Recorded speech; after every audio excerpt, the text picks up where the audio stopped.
మన లైఫ్లో జరిగే ప్రతి స్టోరీ మన ఫ్రెండ్స్కి తెలుస్తుంది, కానీ ఒక్క బెస్ట్ ఫ్రెండ్ మాత్రమే వాటిని దగ్గరుండి మరీ రాయిస్తాడు. బాధ రెండు రకాలుగా ఉంటుంది శాస్త్ర. ఒకటి మనల్ని హర్ట్ చేసేది అయితే, రెండు మనల్ని చేంజ్ చేసేది. నా వరకు చేంజ్ అంటే వాడు లేకుండా నేను ఉండటం అంటే నేను లేనట్లే. మనం నమ్మి మన బాధను షేర్ చేసుకుంటే స్మైల్ ఇచ్చే ప్రతి వాళ్ళు మన ఫ్రెండ్ అనుకుంటే ఎలా?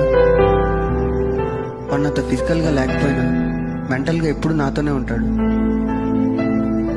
నేను తప్పు చేస్తే కరెక్ట్ చేయడానికి, కరెక్ట్ చేస్తే ఎంకరేజ్ చేయడానికి ఉన్న ఒకే ఒక్క బెస్ట్ ఫ్రెండ్ వాడు.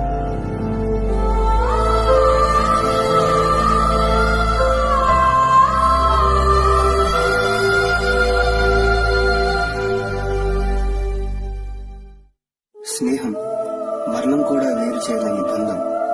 స్నేహితుడు ప్రాణం తనువును వీడిన ఆ ఆత్మ మనుషుని పట్టిలాగే నేస్తం.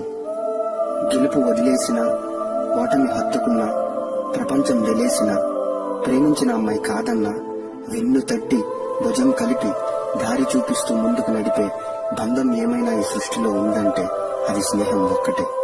ఏడిపిస్తూ ఓదార్చే చెలిమి స్నేహం, బలహీనత అనిపించే బలం స్నేహం.